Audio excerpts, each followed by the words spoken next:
What if I told you that everyone's cards on the table could be yours if only you paid one payment of $15? Yeah, I'm pretty sure this only really works for people who actually, used to watch infomercials growing up. But anyway, let's talk about today's commander, Gonti, Lord of Luxury, or as we're going to call him from now on, Mr. Steal Your Girl, because he will take every card you own, or rather, every card your opponents own, and he will make them his own. He's one part mill commander, one part absolute Chad stealing everybody's women. This guy is a 2/3 for 4 with Death Touch, which already is great because that means he can throw hands with our enemy's cards, and it gives us a very funny upgrade path as well. When Gonti, Lord of Luxury, enters the battlefield, look at the top 4 cards of target opponent's library and exile one of them face down. Put the rest on the bottom of their library in any random order, and then you can cast that card for as long as it remains exiled, regardless of whether Gonti is still on the board. And you can use mana of any type to cast it. So we are going to be stealing every single thing our opponents own ad infinitum, and it is going to be glorious. We will not be winning with our own win cons. We will be looking at our opponent's boards and going, man, you built a really powerful deck with really cool synergies. I'm so happy you did, because that makes things way easier for me. Let's go ahead and talk about what we are going to be doing with this guy. So the main strategy is going to be to have this card touch the board and then throw hands with everyone constantly. People are going to either be dying to commander damage from Gonti because he's got Death Touch and they are very de-incentivized to block him, or they're going to die to the win cons they put in their own decks. Woe to anyone who puts 2-card infinite combos in their decks, because we may accidentally gain access to those, and everybody at the table will be upset, not at us for playing the 2-card infinites, but at whoever put them in our decks that wasn't us. So let's talk about first our Rant Package. We are a monocolored deck, so we get to be very, very low to the ground on this. Mere Convert is a 2-mana dork that can give us 1 mana at the cost of 2 life. Unstable Obelisk is a 3-mana rock that can also blow up cards later in the game. Bonder's Ornament can draw us cards later in the game while also being a rock. Charcoal Diamond's a 2-mana rock we have access to. Command Sphere's 3-mana rock we can sack for draw later. Honored Heirloom lets us make sure that all of our fellow Reanimator players like us are playing an honorable game of Magic, as it can exile any card from a graveyard at instant speed while also being ramp. Fractured Power Stone is 2-mana ramp that can also let us go onto the plains if we so choose, if we decide to be, that kind of flavor asshole. Pristine Talisman can give us a life whenever we tap it for mana, which will be important because we have a lot of ways to lose life in this deck. Wayfarer's Bauble will get us a swamp out of our deck at any time we need, and Mind Stone can be sacked to draw a card later in the game while also being a 2-mana rock. So, we don't need a ton of ramp in this deck, as it is a very low-to-the-ground deck, and it is a single color, so we don't even need access to mana fixing. Everything in the deck is monocolor, and as per usual, our commander is a $1 commander, with the total of the deck coming to $14.37, making this a very affordable deck for anybody to build, and it is a wonderful deck. Maybe not as a first deck, because as a first deck, this is a bit of a harder strategy to grasp. You don't quite know which cards to steal from your opponents. You may end up monopolizing a lot of time in the game with your decision making, but after you've spent a little bit of time in Commander and you want something that's going to be really fun and you can take all of the knowledge you've gained from your first few games and put it into practical use, Gonti does a good job of that. Now you can start looking at how everybody else builds their decks and judge them accordingly. But let's talk about the draw package, because we don't want to just be taking our opponent's cards. We also want to draw through our own deck, and with our draw package, we begin with a 10-card draw package with Feed the Infection. Draw 3 cards, lose 3 life. If somebody has corrupted poison counters on them, they also lose 3 life. So, generally speaking, that's not going to happen, but if there's an infect player at the table, we can just, piggyback off of that. Ambition's cost is the same thing functionally. Draw 3 cards, lose 3 life. Blood Pact will draw us 2 cards and lose 2 life, or we can make an opponent lose it too. It's also at instant speed, which is super important. Hostile Negotiations is Black Fact or Fiction. Exile the top 3 cards of your library in a face-up and face-down pile. Throw them at your opponent. They decide if you are going to get door number 1, the face-up pile, or door number 2, the face-down pile. If they decide to give you the one that they know, you may get something really cool out of it and throw some bad stuff to the grave. Who knows? This card always makes fun things happen at a table, especially when you can copy it. Read the Bones can scry 2, draw 2, and then you lose 2 life. And then we have Greed. We can pay 1 black mana to pay 2 life and draw a card. Or Argual's Bloodfast, which is the same thing for 2 mana. Pay 2 mana, pay 2 life, draw a card. But at the beginning of your upkeep, if you have 5 or less life, you can transform it. And since we have so many ways to lose life in the deck, this can happen very quickly. It will turn into the Temple of Aklataz. The temple can tap for a black mana, but also we can sack any creature to gain life equal to that creature's toughness. So we can start sacking Gonti to recast him to get more instances of his effect. Speaking of sacking Gonti to our own cards, Reckoneer's Bargain and Costly Plunder and Nasty End can all sacrifice Gonti to draw us cards, with Nasty End being able to draw us 3 instead of 2, because we are primarily going to be sacrificing a legendary commander. But that's not the only way we have to get life back in the deck. Let's go ahead and quickly talk about the life gain section in this deck so that we can stay ahead of the curve without dying to our own effects. With Acolyte of Aklataz, letting us sacrifice any other creature or artifact. Each opponent loses a life and we gain a life. Primarily, we're going to use this to sacrifice our commander. Zoff Consumption, which can make everybody lose 4 life and you gain 4 life while being a land 99% of the time. It's just easy access life gain in the mana slot. Then we have Loxodon Warhammer to give our commander the coveted combination of Death Touch, Trample, and Lifelink due to his own keyword ability, and then it also equips for 3. It's a bit overcosted these days for this exact kind of effect, but Trample and Death Touch is a wonderful combination together, and Lifelink means that we'll gain 5 life every time we make Gonti throw hands, no matter how many creatures he does or does not destroy. Then we have Mask of Grizzlebrand, a much more powerful version of this effect. Instead of Trample, we get Flying and Lifelink, and if the creature dies, we can pay X life and draw X cards. It is a mini Grizzlebrand effect. All the costs are the same, but the keywords and payoff are different. This is what power creep looks like, and also what it looks like when we put, actual color pie associations on a card. And then finally, the majority of the deck's budget, literally the most expensive card in the entire deck, is Resurrection Orb, accounting for 1/5 of the entire deck's cost. More than that, actually. This 2-mana artifact will give a creature lifelink, and if that creature dies, we can then return it to the battlefield under its owner's control at the beginning of the next end step, and it equips for 4. So, obviously, we're going to put this on Gonti and make him throw hands with people repeatedly, and then this is going to auto-revive Gonti anytime that he is not trying to get handsy with our opponent's life. So this thing is absolutely fantastic. It is reanimation, it is lifelink, it is everything that we want in this deck so that we can survive paying our own costs constantly. But speaking of the reanimate, we need to go into the reanimate section, which is hefty. It is thick. Today, we have an 11-card reanimation section, starting with Last Voyage of the Blank. When it enters the battlefield, you may put a name sticker on it. You don't have to.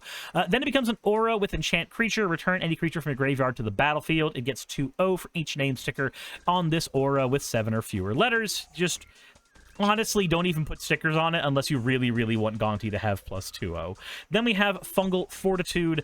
Flash enchant creature. If it dies, return to the battlefield tapped.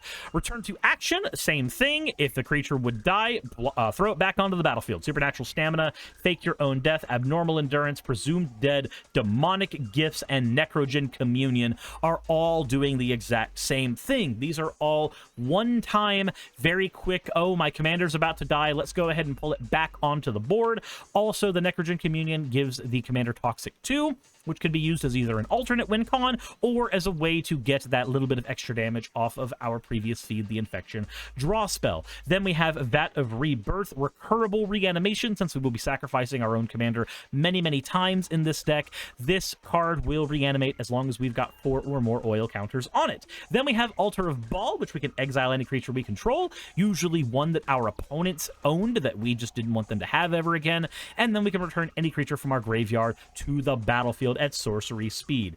An absolutely phenomenal card. I will never stop singing the praises of Altar of Baal. But how do we stop our opponents from winning the game? It's all well and good. It's all wonderful to be able to steal all their stuff. But what if our opponents are playing bad decks and they're not running a lot of interactions so that they can stop each other? Well, That's why we have this 16 card removal and interaction suite. It is thick with cards for us to just ogle over. Beginning with Shatter the Oath, a sorcery speed black removal that can blow up a creature or enchantment, and of course it'll give a wicked roll to our commander, giving it 1/1, and any time that it is put into a graveyard, then each opponent will lose 1 life. This burn is not that great, but the fact that we can have a 1/1 just added to our commander while also getting rid of enchantments in black, which is typically very, very difficult to do, it's just amazing. This card, I wish it wasn't costed as high as it is, but I recognize why it is, but I'm so glad that it's only 3 pennies. We get easy access enchantment removal in black. Speaking of enchantment removal in black, Baleful Beholder enters the battlefield. Every opponent sacks an enchantment, or we can give Gaunty Menace if we want him to come in with the commander damage faster. That's also an option we have. Then we have my boy. Just everything about him is wonderful. Meteor Golem, 7 mana, blow up any non-land permanent and opponent controls. By the way, because it's a creature, we can just reanimate him over and over and over if we need to. But now we need to get to the most important part of the deck. This removal section is filled with Flesh Bag Marauder clones. If you're not familiar with the Marauder, he enters the battlefield, each opponent sacrifices a creature. This guy puts in lots and lots of work in our deck because we can sack our own commander to his effect and then get rid of a card on everybody's field with the Fleshbag Marauder effect and then summon our commander again, stealing a spell from our opponents. Because this effect is so good, we've decided to double, triple, and quadruple up on it with Slum Reaper and Merciless Executioner and Demon's Disciple and Plaguecrafter and the Locust Heavy Destroyer, which also adds flying and unearth to the effect. These are amazing in our deck. They're amazing in any deck you put them in. Then we have Barter and Blood. Each player sacrifices 2 creatures. And Tergrid Shadow, which has the same effect, but at instant speed with a Foretell clause on it. Then we have Doomsday Confluence. Choose X. You may choose the same mode more than once. So if you pay 3, you get 1 instance. 5, you get 2 instances. So on and so forth. Each player sacks a non-artifact creature or create a 3/3 Dalek, or each opponent discards a card. If we have a lot of mana late in the game and we really need to put a stopper on everybody's plans, we can either wipe their boards or wipe out their hands with this and put ourselves in the dominant position where the only people who get to play spells is us, and the spells we get to play are everybody's spells. And then, of course, we have Tragic Slip, because we are going to be losing our commander so many times. This 1 mana instant can give a creature -1/-1, unless, of course, a creature died this turn, in which case it can give a creature -3/-3. I also forgot to mention we have Chain Devil in here as well, so we have like 9 Fleshbag Marauder type effects. So Tragic Slip is instant cast removal that can get rid of indestructible creatures, something that black typically has trouble with outside of a handful of cards like Deadly Rollick, which cost 4 of our decks in dollars. So we are going to be using cards like Tragic Slip to get around indestructible instead. But of course, we don't want Gaunty being the only thing that steals stuff from our opponents, so we have a 10-card Steal Your Shit section. This is the bread and butter of the deck. Instead of trying to focus on win cons or how we're going to win the game, this gives us more ways of stealing all of our opponents' ways to win the game. Let's go ahead and take a look, beginning with Hedonist's Trove, an enchantment that when it enters the battlefield, we can exile all cards from an opponent's graveyard. The Reanimator players are all pissing their pants right now. And you can play any land exiled with the Cove, or you can cast any non-land card exiled with the Trove. And you can't cast more than 1 spell this way each turn. So yeet somebody's graveyard away, get their fetch lands, drop them on the board, use them for ourselves, and then start casting their own big creatures they put in there for later use. This does lots and lots of work in our deck. Then we have Intellect Devourer, a 4-mana 2/4. If it enters the battlefield, each opponent exiles a card from their hand until this leaves the battlefield. We can play any lands and cast any spells from among the cards exiled. So we play this, and we get 3 cool cards from 3 cool victims. Then we get Whisper Steel Dagger. Equip creature gets 2/0. And whenever it deals combat damage to a player, you can cast any creature spell from that player's graveyard this turn. Another way to yank things away from our opponents. Then we have Chainer, the Dementia Master. All nightmares get 1/1. We can pay 3 mana and 3 life to put any creature from any graveyard onto the battlefield under our control. If this leaves the battlefield, exile all the nightmares. So we get to take all of our opponents' cool things they threw to the grave. Puppeteer Clique. When it enters the battlefield, put any creature from an opponent's graveyard onto the battlefield under your control, give it haste, and then sack it. It's also got Persist, so we can use this ability twice. Augur of Shadows. When this enters the battlefield, exile all cards from all opponents' graveyards, and then choose any non-land card exiled this way. You may cast that card for as long as it remains exiled. This will keep people's graves clean. And then we have Blightwing Bandit. When you cast your first spell during an opponent's turn, look at the top card of that player's library, then exile it face down. You may play that card for as long as it remains exiled. So, and of course, mana of any color can be spent to cast it as well. We have 14 instants in the deck as is, so that is 14 individual times that we get to let Blightwing Bandit do its thing. Then we have Elder Brain. When it attacks a player, exile all cards from their hand. They get to draw a new hand, and we get to play everything that we exiled away and cast mana of any color to cast it. And we can do that for as long as those cards remain exiled. Then we have Outrageous Robbery. Target opponent exiles the top X cards of their library face down. You may look and play at any of those cards for as long as they remain exiled. If you cast a spell this way, you may spend mana as though it were mana of any color. Blah-de-blah-de-boo.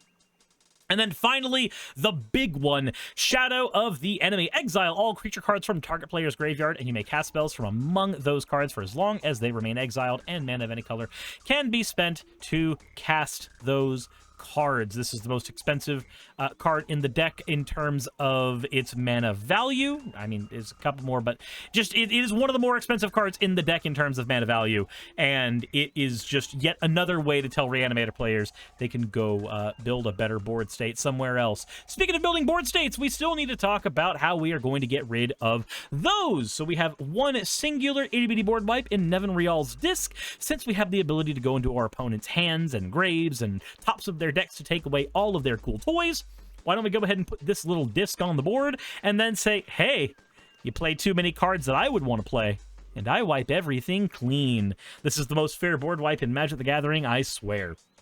And then finally, we have to talk about the lieutenant of the deck, the secondary commander, the card that's doing as much work as Gonti, the Nightmare Shepherd. Anytime a non-token creature we control dies, we may exile it. And if we do, create a token that is a copy of that creature, except it's a 1/1, and it is a nightmare in addition to its other types. So, Nightmare Shepherd gets to be this really neat thing, where anytime that we have Gonti die, we can exile him, aka put him back into the command zone after he trades zones, and then Nightmare Shepherd sees that and goes, oh, that's cool, I'll make another Gonti for no cost whatsoever.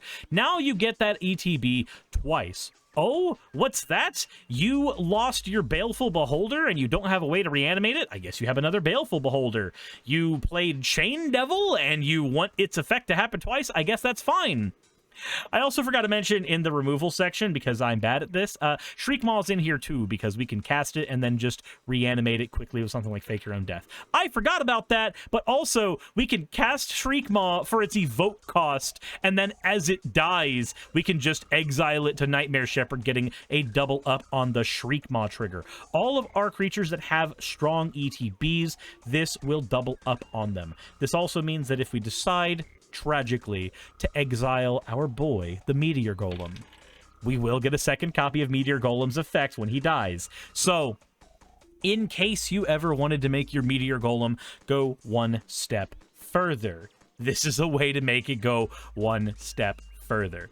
This card is a wonderful, wonderful lieutenant for our commander and is a great backup plan when everything is going wrong. But we also have to talk about one of the most important foundational aspects of any deck, the land base. Ah, boy. It's 35 swamps. It's just 35 swamps. There, you've got the budget to add about $1 worth of other cards in here. I just did not. I just kept it as swamps. I figure it's a mono black deck. There's no reason not to just keep a bunch of swamps in there for fun. We have the one MDFC though.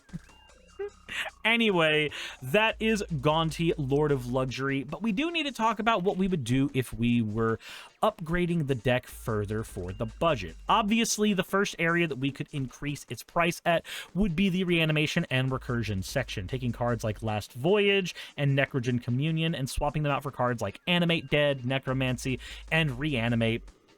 bit stronger reanimation cards that can be cast on a more flexible timer. The mana Rant Package doesn't really need to be changed all that much, but cards like Bonder's Ornament and Unstable Obelisk can be swapped out for lower mana value variants if you wanted. Hell, this is the type of deck that actually doesn't hate cards like Gilded Lotus, actually. Not really. As far as the life gain area goes, I really wouldn't change this all that much. Maybe Zoff Consumption would swap out for something, but other than that, these are all basically what I would run in the final version of the deck as well, though I would double up on the Resurrection Orb ability and give the deck a Nim Death Mantle as well while I'm thinking about it. For the draw section, I would swap out the Costly Plunder for a Deadly Dispute, and given the type of deck that we are, maybe the cards like Feed the Infection and Ambition's Cost could better be served by being cards like Phyrexian Arena, as we are a mono-black deck that can very quickly get out of hand by taking our opponent's stuff. So maybe something that we just pay once and cry once for would be a little more befitting if we were increasing the budget a little bit more.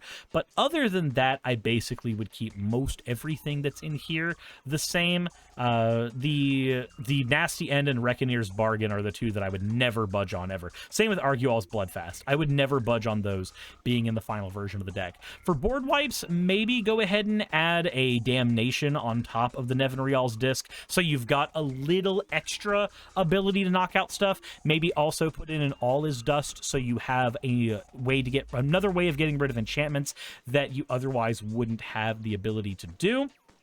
And then past that, Removal and Interaction Package, honestly, I would probably swap out the Barter and Blood and the Shattered Oath for an Archon of Cruelty. That'd be my biggest one, would be trying to fit Archon of Cruelty in here. Archon of Cruelty just runs away with games in the games that you have him, so he would be one of my main go-tos. If I could find one to throw in here, then it would immediately go in here. Meteor Golem doesn't move, though. He stays exactly where he is. I might put in a funny meme card like a Death Grip as a, it is a budget card, but as another way of just saying, hey, I want to stop my opponents from doing certain kinds of cards. And then in the Steal Your Stuff section, I'm gonna be honest, I don't think I would make many changes here. I've put in several of the cards that have the ability to steal our opponent's cards, and there's not really much more that I feel like I would need to do or justify.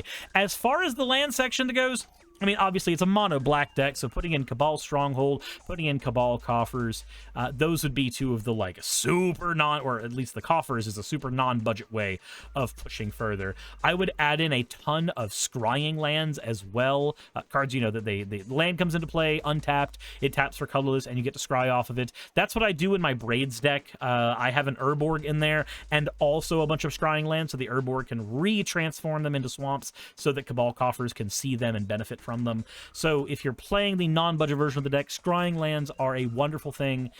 Just don't put a Command Tower in. You don't really have much of a reason to, but it is funny to put Command Tower in a monocolor deck, so if you really want to do it for the memes, I mean, that is an option that you have, and I'm not going to deny you the option of having fun. But with that said, that was Gonti, Lord of Luxury, a commander that will steal all of your opponent's things. And I'm going to be honest, I think most mono-black commanders are winners. Like, I never feel bad playing a mono-black deck. I've had struggles playing every other mono color, but black seems to have ways of cheat-seeing its way through just about everything. Maybe it's just that I'm a dirty Reanimator player. Maybe that's the reason. But anyway, let me know what you guys think in the comment section below.